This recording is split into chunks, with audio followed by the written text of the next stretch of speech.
Just a brief introduction of myself. As I said, somebody in the group might probably be more qualified than me. I come with 13 years of university teaching at the National University of Singapore. You might be quite familiar with it. I have 16 years of management at the TVET level at a polytechnic. In fact, I started a polytechnic from brand new. I built a new polytechnic up to 12,000 students. Then I moved back to NUS as a university leader, as the deputy president of NUS for 3 years. I served 6 years also as the chief executive of the National Library Board, where I was looking after all the public libraries in Singapore as well as the National Library. I retired from the public sector then, and then I had an overseas engagement in the UAE as advisor, and then I became a short-term consultant for the World Bank and ADB, and now I'm running a education consulting partnership, and the partnership's name is called Singapore Education Consulting Group. So that's why I've been invited to present this presentation to yourself. So let's move on from this. I've been asked to speak to you on providing flexibility in curriculum and assessment. And the background to choosing this topic is that the current pandemic, the COVID-19 pandemic, has raised many questions about our current education system. For example, we know that a large number of our students couldn't go to school. All our students couldn't go to school. So when they are not in school, what are they not learning? What are they not learning? How do we know what is it that they are not learning? How do we know that they're not learning anything? Just because they're not in school. How do we know? And what is it that they're not learning? Because we say that there's a learning loss. So the only way that we say that they are not learning is because they're not covering the curriculum. They're not in school, so therefore we presume that they're not learning anything. So how important is it that students should be in school? How important is it that they must be sitting in a classroom and learning in front of a teacher? Is it possible for them to learn in other contexts? Is it possible for them to learn at home? Is it possible to learn while they are working part-time? These are some of the interesting questions which have arisen. But more importantly, the biggest question of all is, what is education about? What is education supposed to achieve for our students, for our young people? By not going to school, are they not achieving this? Are they not achieving anything when they are not going to school? Is school the only way that they can succeed? How do we build resilience into our education system to cope with similar disruptions in the future? For example, disruptions caused by floods, disruptions caused by natural disasters, disruption caused by conflict, or disruptions caused by pandemics. How do we build flexibility and resilience into our education system so that in future we know what to do? So this is the background to the topic of building flexibility into curriculum and assessment. We all know that there's a huge impact of COVID-19. 94% of students in the world could not attend school for 3 months, 4 months, 6 months, and some of them are still not gone back to school because the second wave of the pandemic is still ongoing. This has created what we call a learning deficit, a huge learning deficit. But why people are concerned about this learning deficit is that it has downstream impact on the whole education system. Because if a student has not gone through a particular year, then there's a backup into the next year. So next year's cohort might be 1.5 times as many or twice as many. There might be a whole cohort who are not ready for college, who are not ready for post-secondary. The university students are not ready to go to work. So there's a delay of 1 year in the entire education system. It's also affecting our preschool, because the preschool did not have a chance to socialize, did not have any learning opportunities before they go to grade 1. So all of that is missing now. But is it really missing? Or do you think that just because they didn't go to preschool, just because they didn't go to a school in primary and secondary, that they are unable to proceed? So these are things that we have to look more deeply. Now, there have been new ways of coping. Yesterday, we heard from the 5 country representatives how each country has been coping using low tech to high tech, using radio, television, supplementary materials, online learning, and so on. So where there has been no Wi-Fi connection or internet connection, other ways of delivering lessons and delivering lessons have been given to the parents and to the students. So all the schools and all the systems have been coping in different ways. But we realize through this pandemic that there's unequal access to technology. The urban areas have good Wi-Fi connection. The rural areas have very poor Wi-Fi connection. There's electricity stoppage along the way. Parents who are unable to cope with helping the kids learn. So the inequalities which were there pre-COVID-19 have been exacerbated, have become worse. So the question is it even possible to catch up 4 to 6 months of no schooling for a whole cohort of students? What do we do with this? Now, my session is not going to be about how to deal with COVID. My session is how to build resilience into our education system. How do we build flexibility into our curriculum and our assessment system so that in future we are able to move quickly into new ways of doing things. So COVID-19 has exposed many of our vulnerabilities and gaps. And therefore, that's why I'm saying that this is the perfect time to relook at what is studied. Of course, what is studied is the curriculum. How is it studied? That's the pedagogy. And who is to be held accountable? How much authority to devolve from the centralized system to devolve downwards?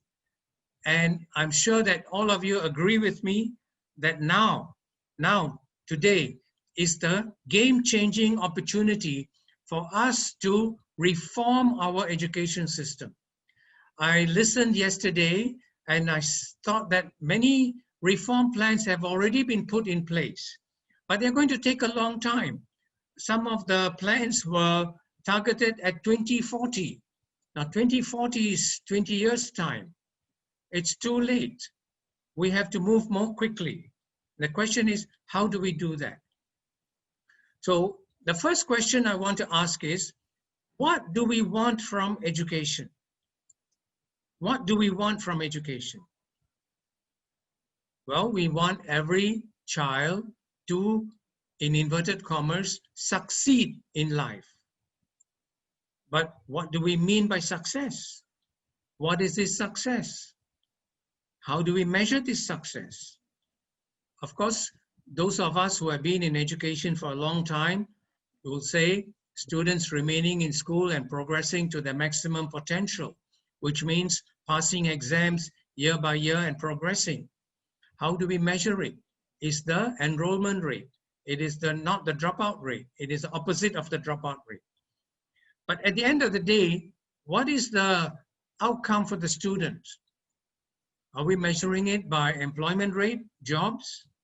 Are we measuring it by the wages, salaries? Are we measuring it by their career progress? Are we measuring it by the family that they contribute to? The upgrading of the family, the quality of life of the family? How about happiness? In Bhutan, of course, happiness has become a measurable instrument. Is it about fulfillment? Is it about finding purpose later on in life? Do we help our young people to understand and find purpose in their living, and therefore use education as a means of finding purpose? So what do we want from education? This will help us determine our curriculum. This will help us determine what our students learn and how we teach them and how we measure and assess them. So this is really the starting point of building a new education system.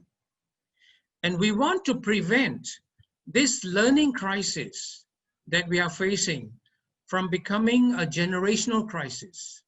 We have to catch up with the 6 months of learning and be flexible about it so that we don't pass it on to a whole generation.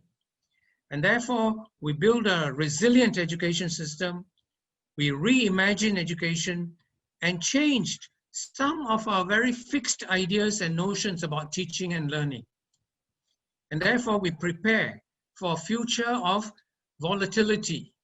And I can tell you that the future is going to be more volatile because of climate change, because of economic volatility, because of political volatility, conflicts, natural disasters, and of course, new and more dangerous pandemics that will come into us. So the outcome of school education is we want to develop a holistic person with foundational skills and knowledge, with strong values and a positive attitude. So I want to emphasize this, a holistic person, not just a very academic person passing examinations, but with foundational skills and knowledge. What are these foundational skills? We'll discuss them as we go along. With strong values and a positive attitude. The positive attitude is the one that builds resilience in the individual. A resilient person who can cope with the changes that the future will throw at him. And we know that the future is very volatile. The future is not going to be predictable. For many of us, as you described just now, all of you started with the government and you're still with the government. And that's not going to be the way of the future. People are going to be changing jobs very frequently. When I see my own children and their husbands, they tell me that after 3 years, they want to change a new job. You know, for them, changing a job is not as severe as for us, the old generation. And for the new generation, there will be a lot of disruptions in their career. There will be ups and downs in the career. So how do we develop this within our young people who are in our care right now?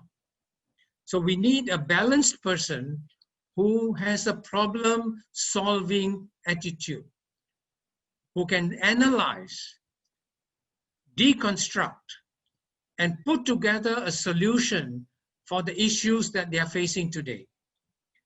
Problem-solving drive. And someone who is a self-learner. So we need to teach our students how to learn, not to throw a lot of content into them. And of course, when they leave school or graduate in college, they need to be employable with the right set of skills, because it is skills that will give them a job. And what we have today, unfortunately, is a very rigid school curriculum, a very rigid set of teaching methods, pedagogy, and a very rigid assessment system.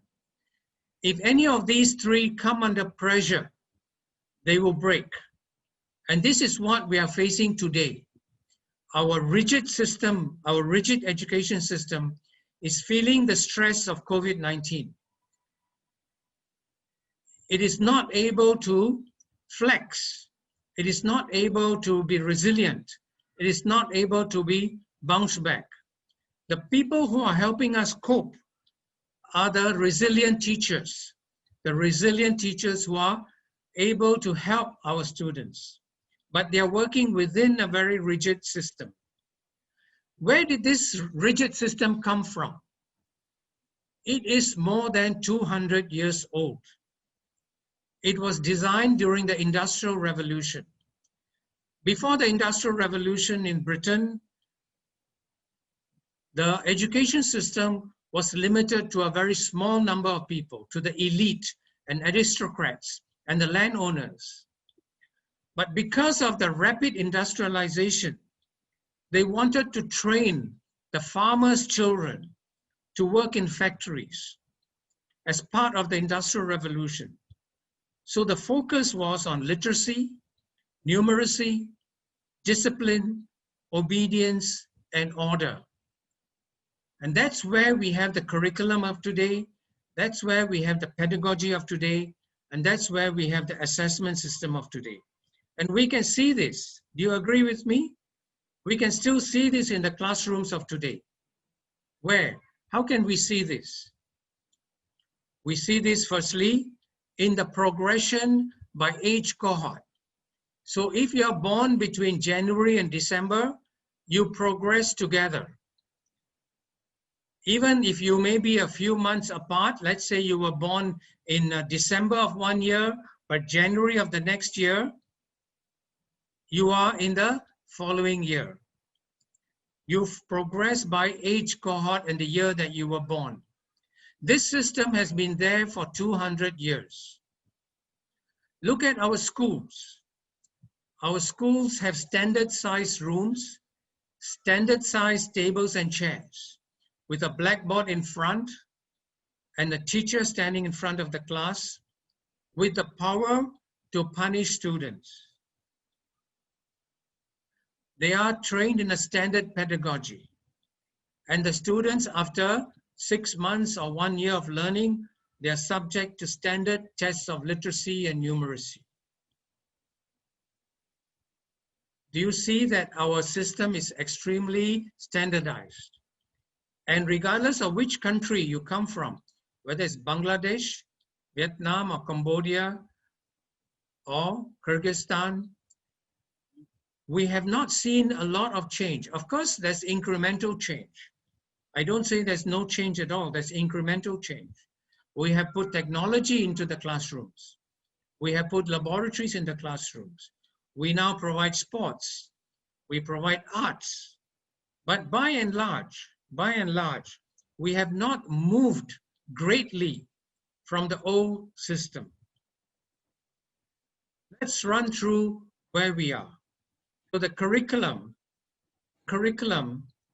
is a state-mandated set of learning outcomes for each grade in school to meet the needs of the state. Yesterday, I listened to the presentations. I heard that schooling is free in the public schools. So if schooling is free, who is paying for it? The state is paying for it. So if the state is paying for it, obviously they decide what should be taught. And why would they want to decide what is being taught? Because they want to control the syllabus. They want to control the curriculum. The Ministry of Education curriculum unit determines the numeracy, the literacy, the national education, the physical education, the arts education, the music education. All of that is mandated by the state. Do the parents have any say in it? Very little. Do the community have any say in it?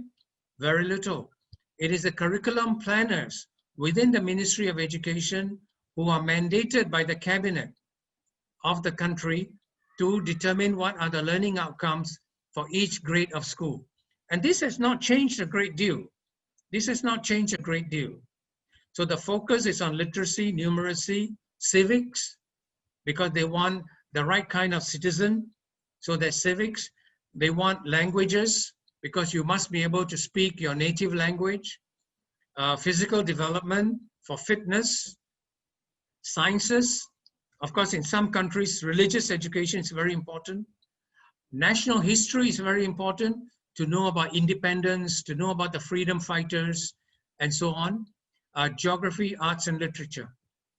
So these are mandated by the state.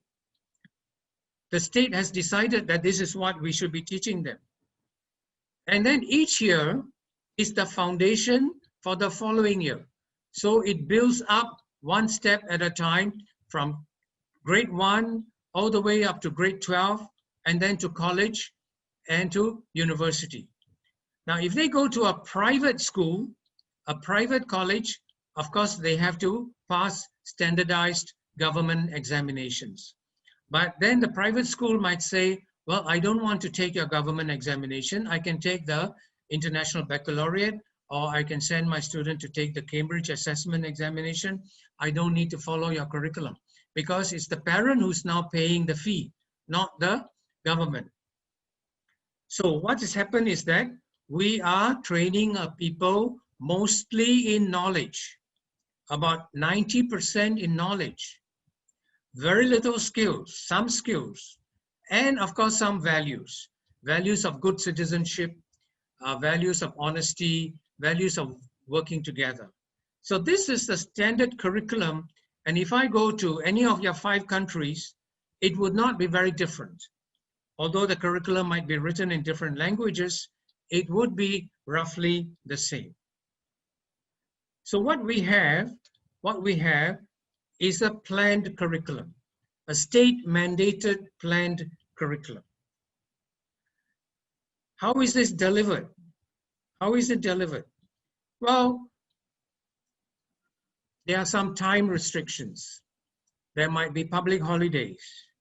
There might be holidays, school holidays caused by floods. There might be school holidays caused by religious events.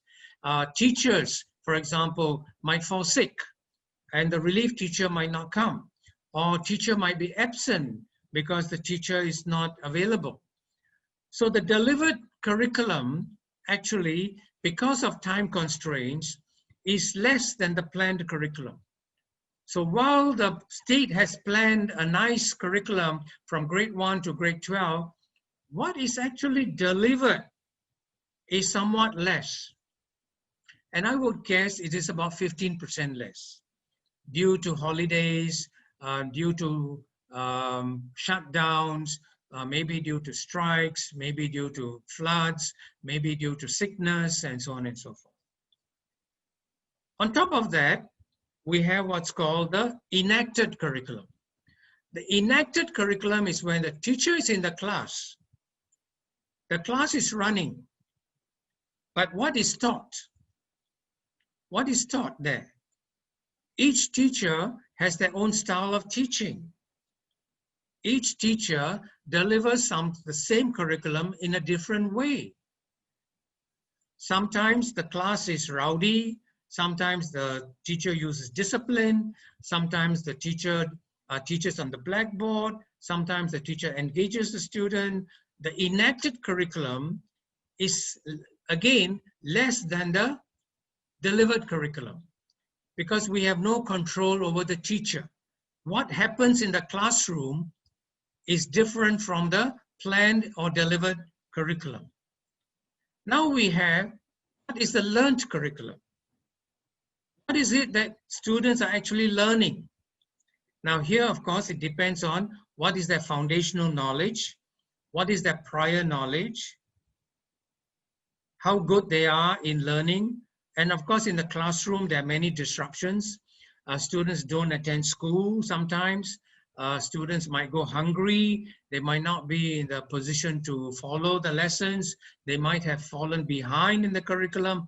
So the actual learned curriculum is a smaller fraction of the planned curriculum. So if you can see this, we are reaching towards 40% of the planned curriculum. Then we have the assessment. What do we do the assessment on?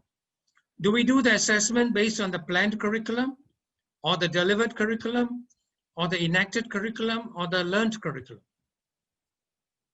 In fact, we do it slightly more than the planned curriculum. Why do we do this? We do this because we want to identify and differentiate between the very smart students and the average students and the not so smart students. We pick on extra items. We give questions extra questions, slightly tougher, not covered in the planned curriculum, to see who is smarter than the rest, because these are the ones that we want to nurture and put them into a gifted program, give them scholarships, and send them into the civil service. So the assessed curriculum tends to be bigger than the planned curriculum, slightly bigger. So here you see that the learned curriculum is actually much less than the assessed curriculum. So what is the outcome of this? What is the outcome of this? So this leads to students who drop out, students who don't succeed in passing the examinations, or they get very poor grades. It demotivates the students. And when they drop out, you get unskilled youth who go into the job market without any proper skills. This leads you to youth unemployment. And in many of our countries, youth unemployment is a very, very critical issue. And this leads to social stresses and tensions. The students who drop out, who come out of school for whatever reason, don't have a proper career, and they end up in the informal industry. And I know that in countries like India, in Bangladesh, in Vietnam, and so on, the number of students, young people working in the informal sector is very high. So I'd like to take a short break here, maybe a 5-minute break here, just for discussion. Just for discussion. I'm going to stop sharing and ask everyone to discuss what I have just covered. Whether you agree with me or whether you disagree with me, or whether your curriculum has been changed such a great deal that it is different from the industrial curriculum. Please raise your hands. Please you can raise your hand using the participants box, okay?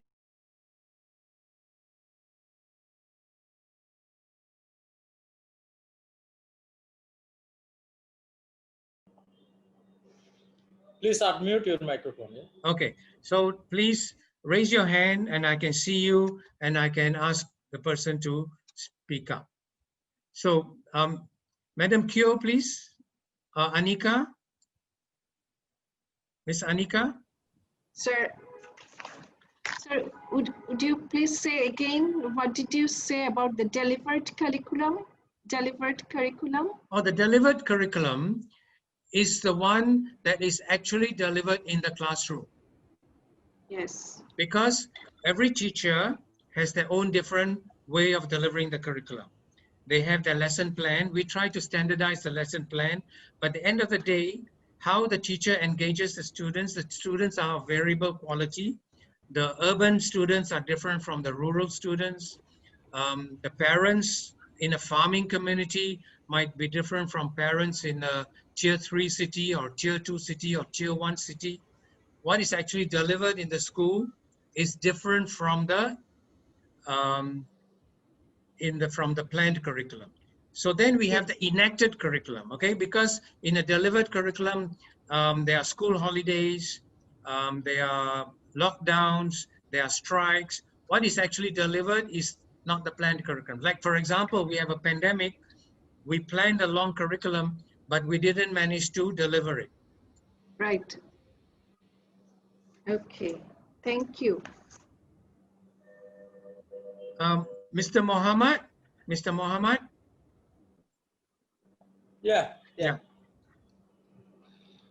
So far, we have heard from you that you have tried to say that what the curriculum we are using in our education system. Yes. There is a gap. You try to point out those gaps, that why the students are leaving the schools, why the cows or students are dropping out from the schools. You are trying to find out those causes. But what to do for the government? The government tries to manage the country. The government has to enact the laws, has to make the points for the whole country. But the government cannot design curriculum for the urban areas, one kind of curriculum, for the rural areas, another kind of curriculum. It's very difficult for the government to make a unified curriculum for everyone. But the government always tries to impart the same education for all. But it is our actually gap or our inability to catch those curriculum or the reading capacity. What we think when we design the curriculum is that some skills we have to attain to go or to pass to another class. We assess whether the students have got or has attained those skills or not. If they cannot or could not attain those skills, then he or she will not be able the other classes. So here is the problem actually. If Thank you. this is the link, then the will be in problem. And Thank you, Shafiul. Thank you, Shafiul. Thank you. Thank you. You are anticipating the rest of my presentation, which is very good, because now you're thinking about what we can do about it. Yeah. So now in the next 1 hour or so, I hope to cover what are the options available to government. It's not as if the government is completely helpless. Huh? So bear with me, bear with me. I'm just taking a break now to ensure that we are all on the same page. So now I will ask Mr. Mamad Kali. Mr. Mamad Kali. Hello, this is Mamad Khalil from ADB Kyrgyz Republic. Yes. My question, or rather observation, is very much linked to the previous speaker. The thing is that this conventional curriculum and teaching practices with the standardized tests and with the order, with the teacher's role, is very much convenient, no, for the government to control the school, for the school to control the teacher, and the teacher to control the student. It is very convenient in terms that everybody likes when people obey, and it is easy to measure the performance against certain standards. So probably while everybody is agreeing on the new approaches, etc., probably they will need more sophisticated approaches to changing that, and that change might take some generations. So very much looking forward to hearing about those changes from you, Professor. Thank you. Thank you. Thank you. Would you not agree that a generation is too long? I mean, probably yes, but it has been already a couple of generations since the last industrial revolution. So if it happens at least within our generation, that would be really nice. Yes, yes. And you know why there's a reluctance to change? It's because we have this mindset. We have this mindset that the curriculum has to be uniform from a central point of view. So we will talk about that in a little while. Anyone else wants to raise their hand to make a point? Anyone else? Okay, if there are none, can I carry on? Yeah. Yes, please carry on.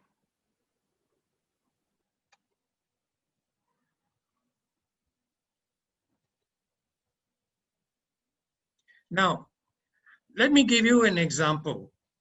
In 2005, the Prime Minister of Singapore launched a movement called Teach Less, Learn More, TLLM. And I think many teachers in Singapore would be very familiar with this. And this is 15 years ago. And he suspected correctly that over time, we have added more and more things to the curriculum. And this is pressurizing the students. So he launched a movement called Teach Less, Learn More, and asked the Education Ministry to see how we can reduce the curriculum. Now, you might think, if you teach less, isn't that learning less?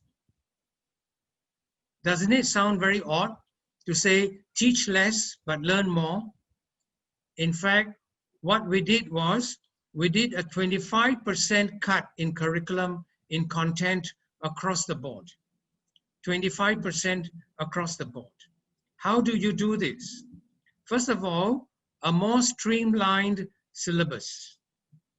So you take out overlaps in the curriculum and what was decided to be unnecessary topics. And unnecessary topics which were too much, not necessary for the students to learn at their age, at their grade.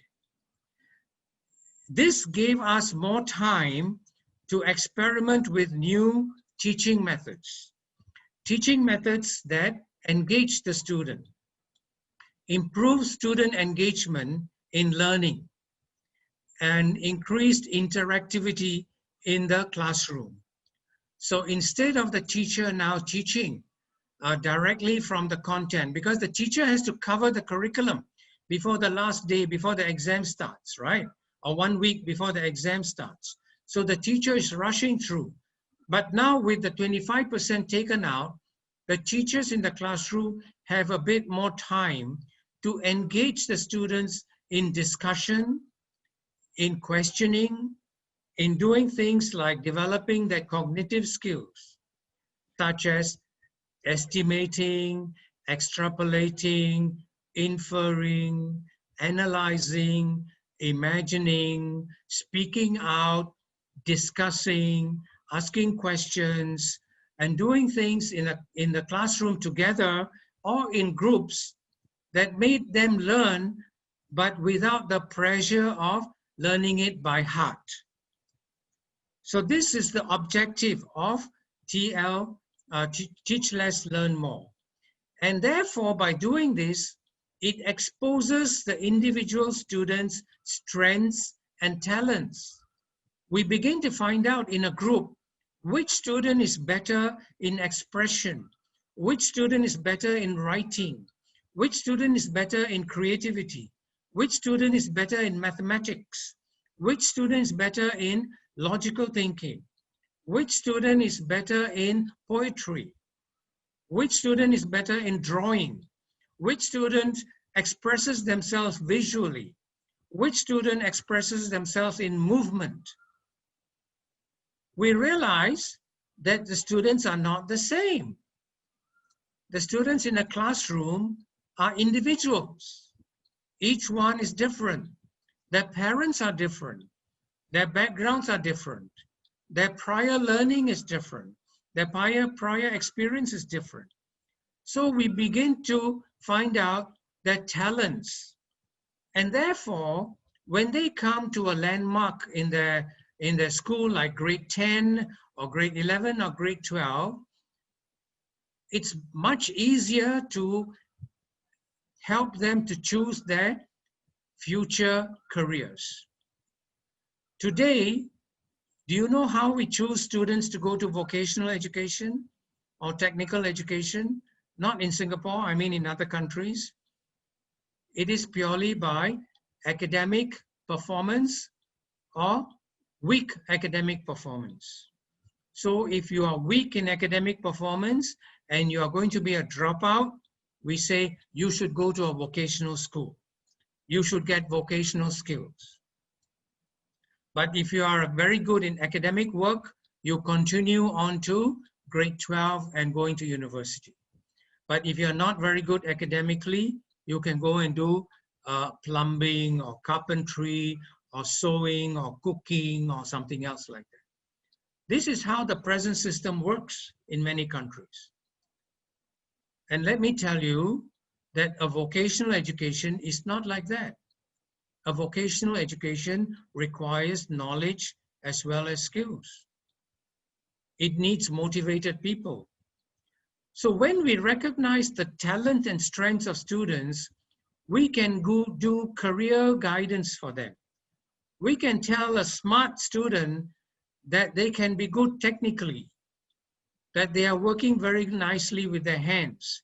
They can problem solve, they can repair things, they can fix things.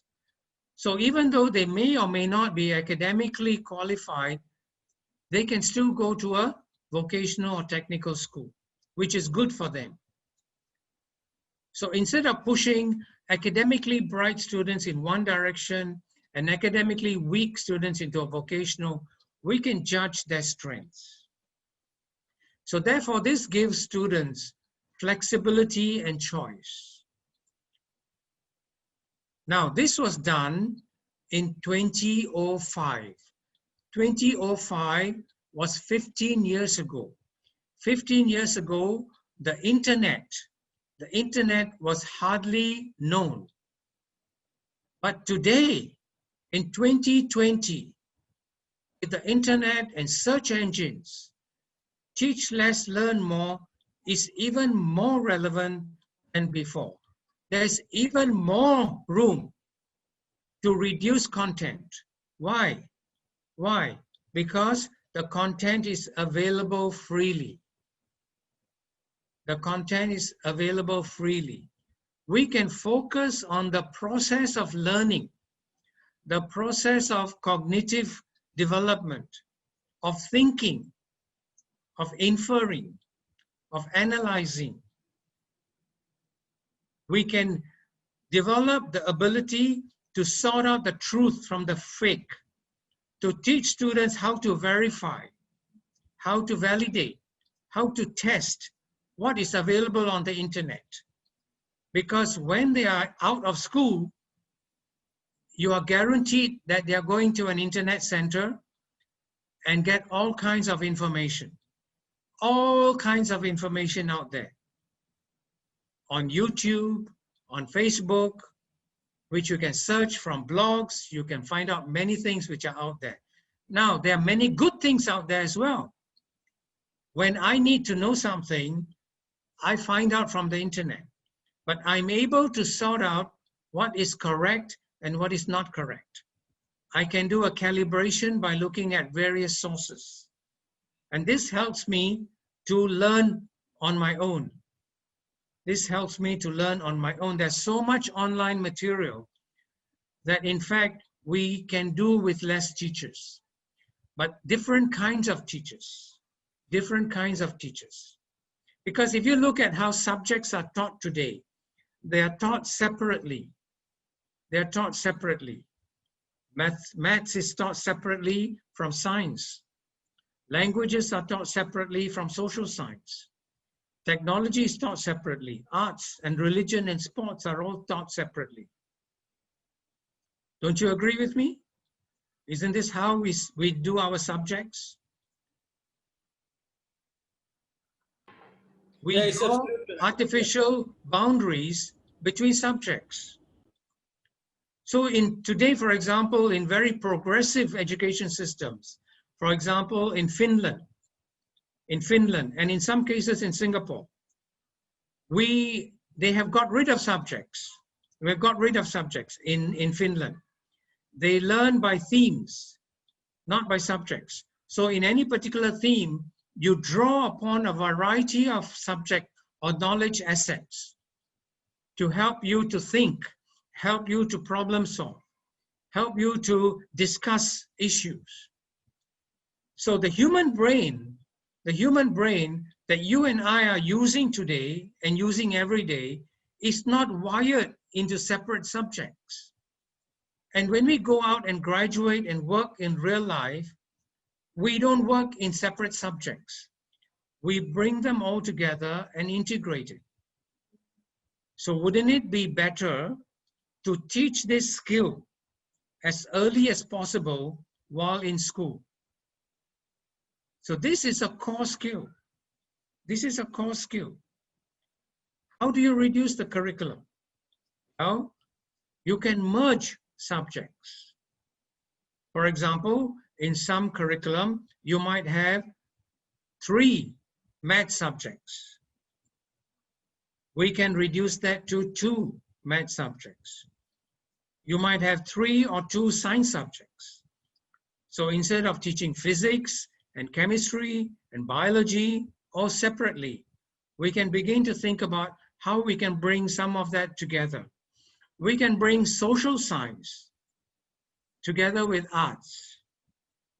We can try to think about technical subjects together with non-technical subjects. Because solving a technical issue doesn't solve the issue from going away. We need to look at how people use the technology. I'll come and talk about that in a little while. We can reduce the subject coverage.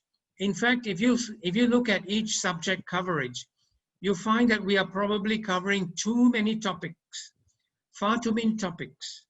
Topics that the students can learn on their own.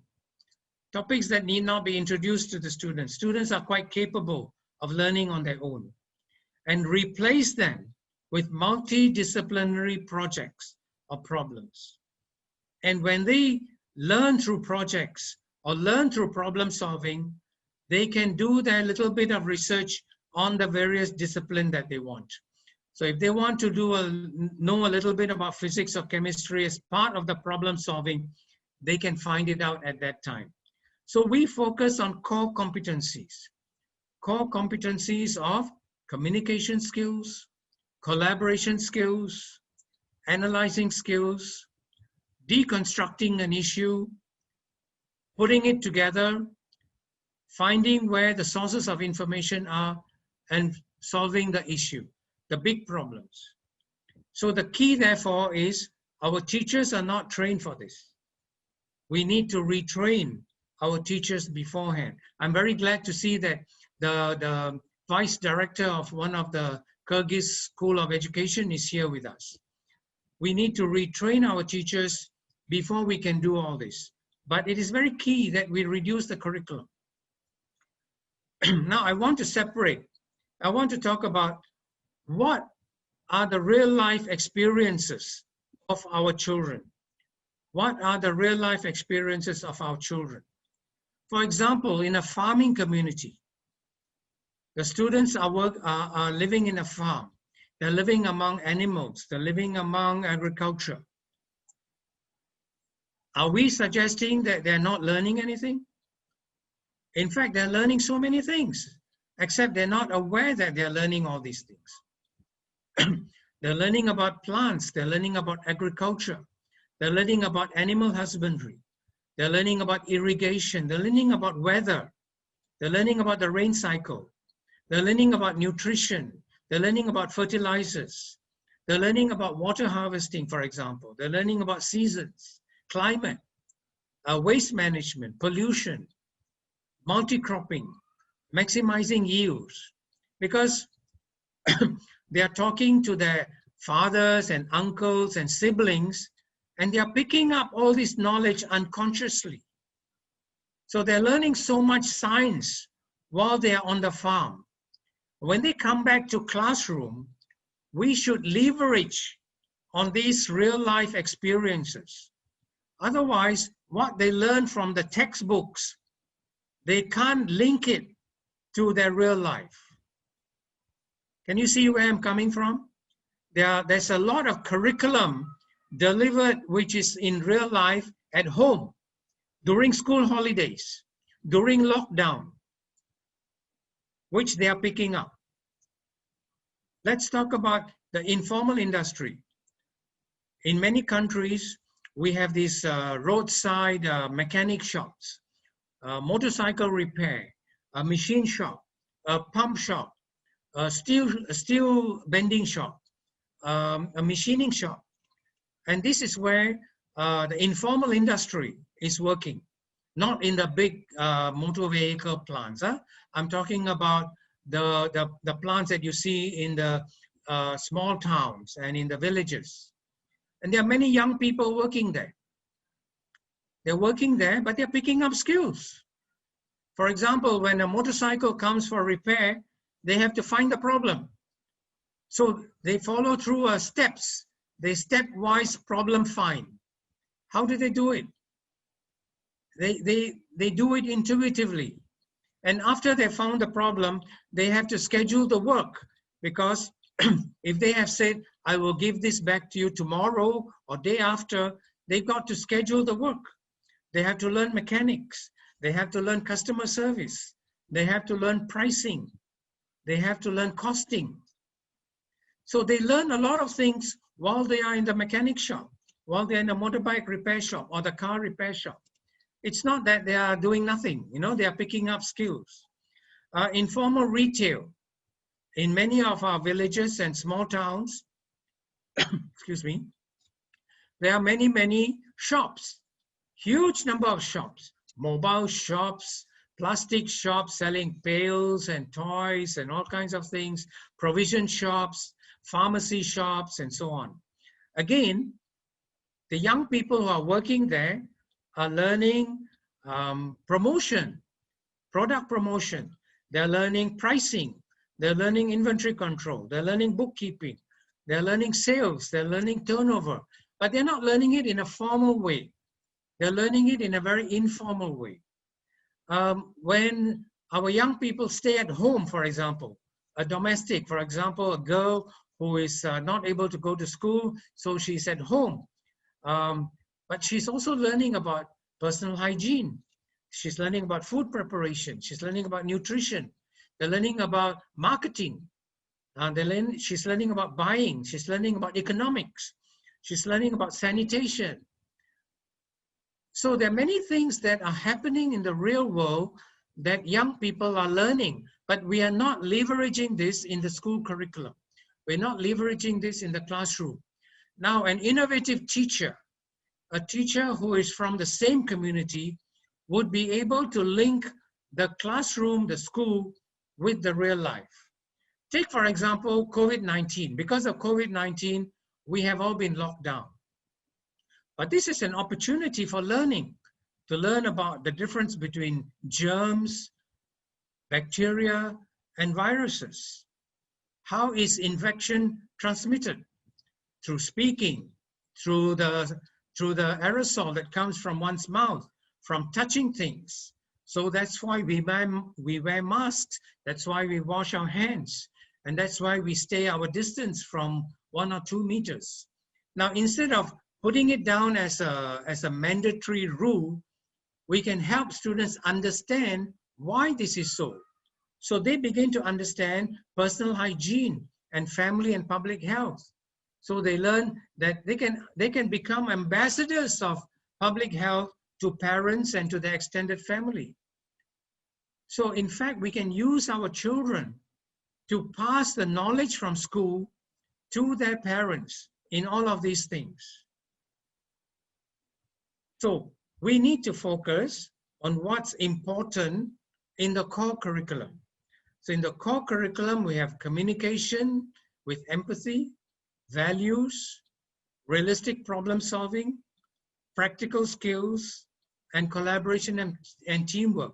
These are the things that be useful to them in the workplace. So when they go to work, or when they work in a farm or with a group of people, this is what will come through. This is what will come through. In terms of knowledge, knowledge can be picked up, and knowledge changes so quickly. Even among the COVID medical specialists, you know, they didn't know much about COVID in the first month. But in the second month, they knew a little bit more about COVID. In the third month, they knew a lot more. In the fourth month, they knew what worked. And in the fifth and sixth month, the death rate started going down because new knowledge kept appearing. So we need to adjust to new knowledge. But in order to adjust to new knowledge, we must be open to new knowledge. We must be able to synthesize the new knowledge. So these are the skills that will last a lifetime. Because even as knowledge advances at a rapid rate, we can't teach everything that they need to know. We can only teach the skills that they need to know. So we can't teach them all the knowledge that they need to know for the future. That's impossible, because by the time they come out of school, the knowledge base has already changed. The knowledge assets they need in their career has already changed. But what they need to know is how to learn, how to verify, how to validate. So if you look at the 21st century competencies, this slide, this picture is from the Ministry of Education, Singapore. So we start with the core values. We start with core values. And then the core skills, self-awareness, self-management, social awareness, relationship management, and responsible decision-making. And on the outer core, we have civic literacy, global awareness, and cross-cultural issues, critical and inventive thinking, and communication, collaboration, and information skills. And this leads you to the outcomes. What are the outcomes? A confident person, a self-directed learner, an active contributor, and a concerned citizen. Do you see knowledge in any of this? Do you see knowledge in any of, do you see curriculum in any of this? No, there's no curriculum in there at all. Because we think that a self-learner who has all these skills would be able to reasonably competent in learning new knowledge. So therefore, we should educate for skills, inclusiveness, equity, sustainability, self-fulfillment, and for the future. And this, I come now to the answer that was asked by Mr. Mohammed. So let me just give a quick quote by an American satirist, Mark Twain. You must have heard of Mark Twain. 100 years ago, he wrote, "Never let school interfere with your education." So we don't want this to happen, right? We want the school to be part of education. So this is what we should be educating for. So the question comes now is, how do we introduce flexibility? First of all, here's my suggestion. Develop a core curriculum. A core curriculum, that means a smallish curriculum based on future competencies and future skills. Not your complete curriculum with geography, history, science, all of this biology and all of that. A small core curriculum that is based on future competencies. Then you allow the schools and the school districts to generate the core curriculum plus on top of the core curriculum, according to the context of the district and the context of the school and the community. And we can give them guidelines for this. And we can also help them to decide the mode of delivery.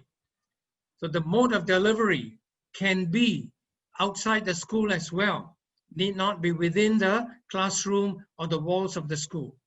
It can be outside in the school ground. It can be taking them to a field visit. It can be going to a hospital. It can be going to a mall. It can be in a factory. It can be in many places. It can be in a farm, for example.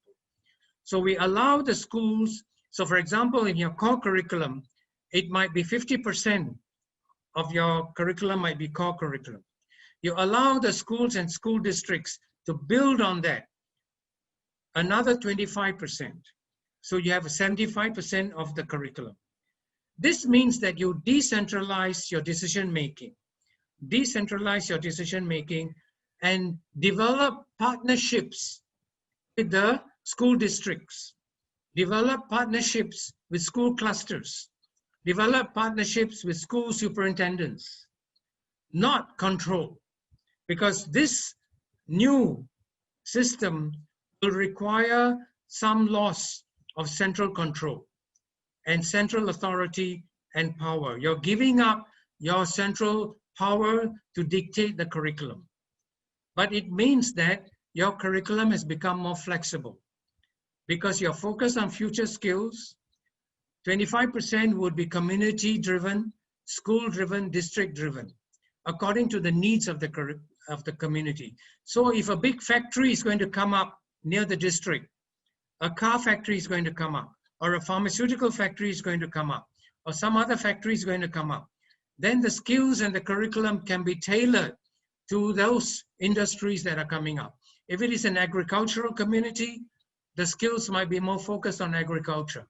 If the community is going to be much more based on horticulture, it can be adaptable to that curriculum. So if you have a lockdown, you are not so rigid.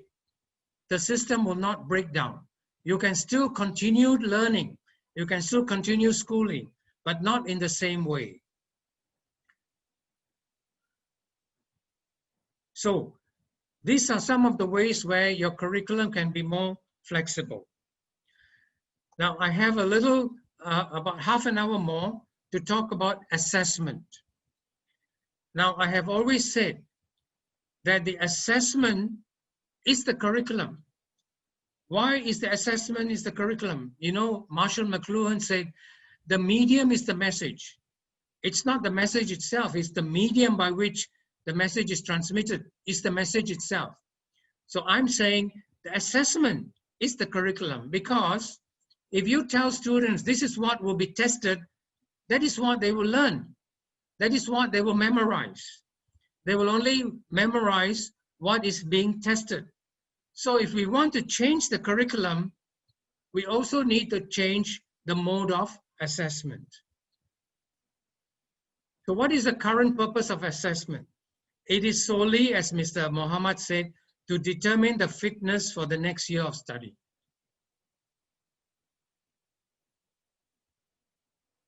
The purpose of assessment today is to determine fitness for the next year of study. Isn't that a great pity? Isn't that a great pity? It is heavily based on academic achievement, passing of exams. It's dependent on high-stakes examinations, where everybody takes the same examination, the same question paper, because we think this is objective, this is fair, and this is equitable. So on the basis of objectivity, we set the same questions. On the basis of fairness, everybody takes the same exam. On the basis of equity, everybody takes the same exam at the same time, is marked by the same examiner marker. So this is the reason why we have high stakes examinations. But what does it favor? It favors memorization. It favors rote learning. It doesn't favor higher order skills. It doesn't favor people who are less prone to memorizing. It doesn't favor those who can't memorize and reproduce. So if you look at what happened to high-stake exams during COVID-19, I did a small research on a survey and looked at several countries. You notice this: maintain examinations with safe distancing, 22 countries. 22 countries said, I will proceed with my high-stake exams, but I will spread them apart, have them wear masks, I will distance the tables, but I will still continue with high-stakes exam. Cancel high-stake exam and use the school grades and assessment by teachers, 11 countries. Postpone or reschedule exams, 73 countries. Move the exams online, 11 countries. Alternate strategies, 23 countries. So you look at this, 22 plus 73 plus 11. 95 plus 11, 106 countries did not feel that they can get rid of exams. Only 11 countries moved to cancel the exam and use the teacher assessments. 23 countries said, let me try alternative strategies. What are these alternative strategies? A, I don't have the full number of 8 or 10 papers, I will reduce it to 5 papers. Another strategy is use portfolios, student portfolios. I may assign some research projects. I can try some tests and quizzes instead of exams. I can merge some exams. For example, the exams of university entrance and school exams at grade 12, instead of having 2 separate exams, I merge them into 1 exam. Another one is to change the exam cycle. So instead of having the exam cycle at a certain date, I change the exam cycle around. So these are some alternative strategies. But what do you notice here? You notice here is that the system has to cope. The system has to change. And when the system has to change, they are forced to change. So in Britain, for example, they said, we can get rid of O-level and A-level exam. We will mark according to what they've done in school. Let the teacher's assessment be the grade. Or we can use research portfolios. We can use research projects. So there are various ways of coping. Now, why can't we use this? Why can't we use this as a norm? Why do we have to use it only during a pandemic? So let me look at types of assessment. Now we have 2 types of assessment, as we know. Formative assessment, which is learning assessment as a feedback loop to teachers, students, and parents. So this kind of assessment is timely, it's very constructive, and it is valued. It's valued by teachers because they know whether their teaching has made any impact. It's valued by students because the students know whether they've been learning.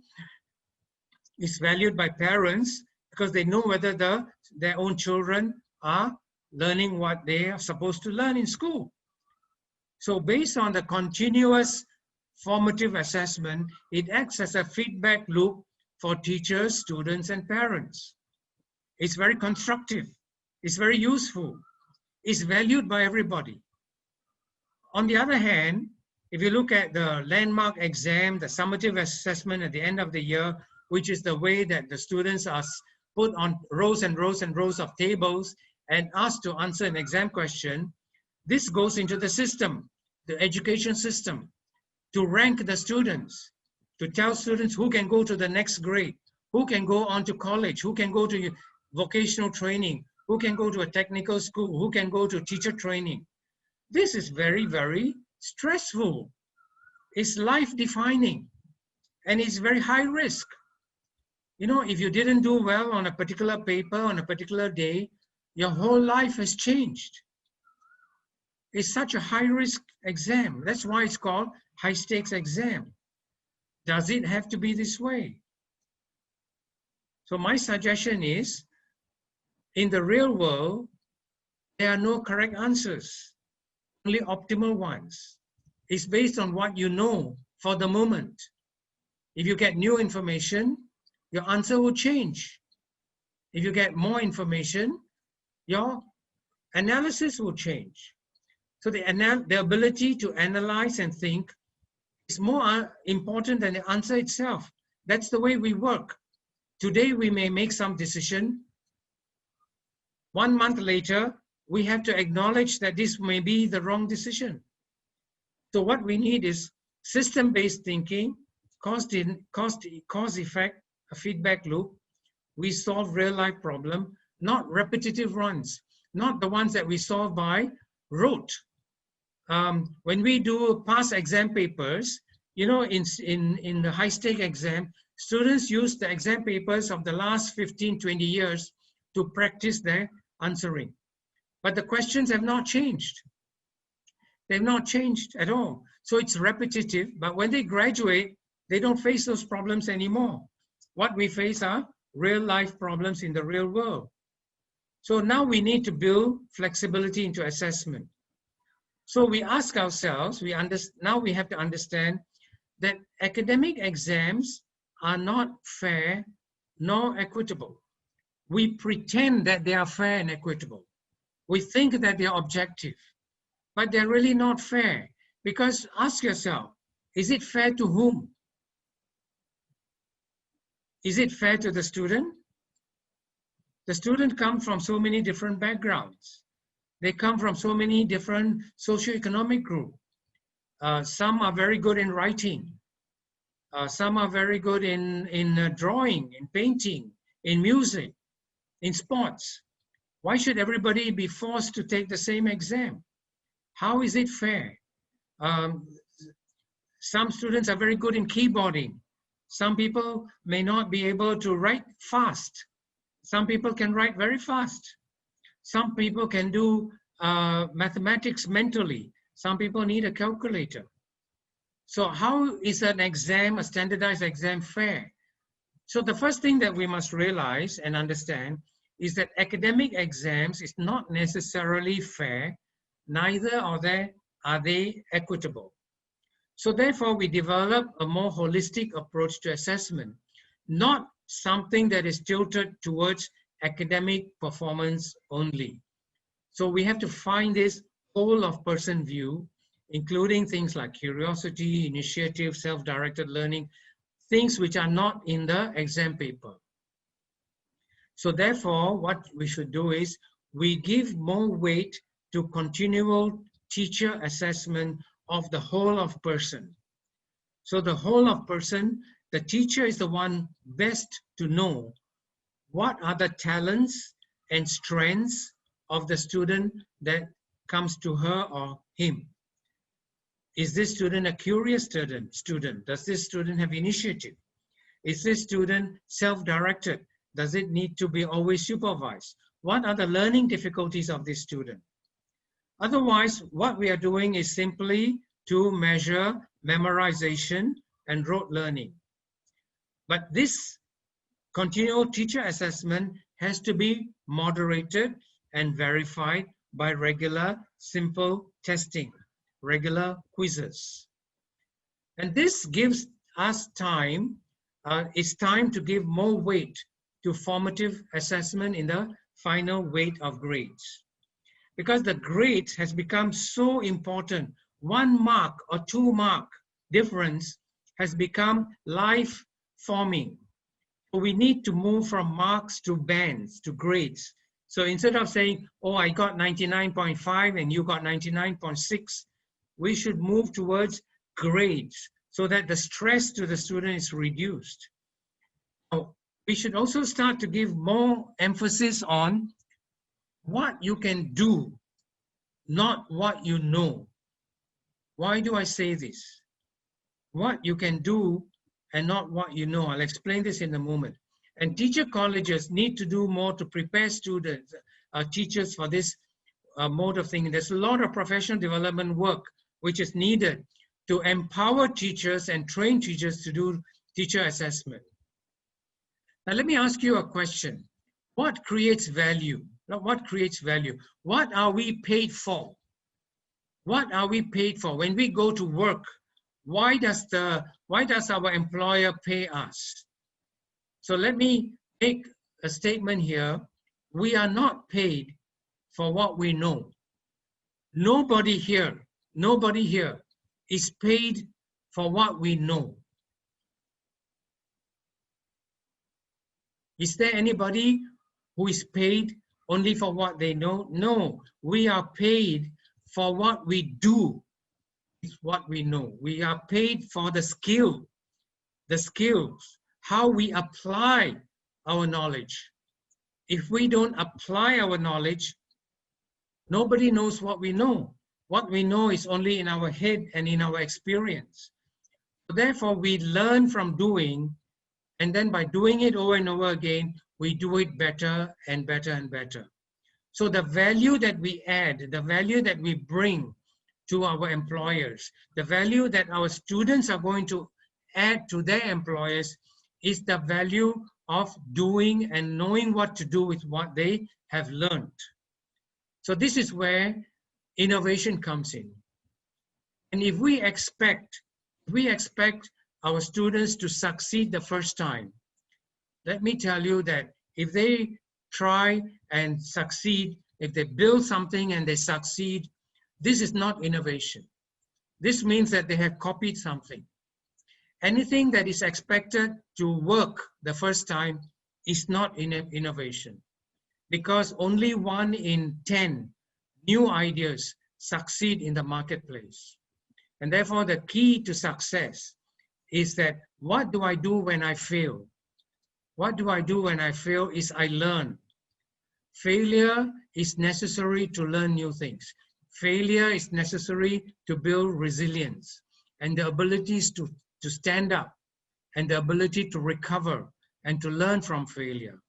That is innovation. So if we want to train our students to be innovative, to be creative, we should not tell them that there's one correct answer. Every question has a correct answer. So we need to move away from very standardized testing to much more of teacher assessment of the students' holistic talents and holistic learning. So if you look at the COVID-19 responses assessment, it shows us that when there is pressure to change, the systems will change. Suddenly, countries are faced with, what do I do? Oh, I can't test them anymore. Can I move to the testing online? Can I merge subjects? Can I reduce testing? Can I use teacher assessment? Can I use the grades that they got when they were in school, when they were in formative assessment, in continuous assessment?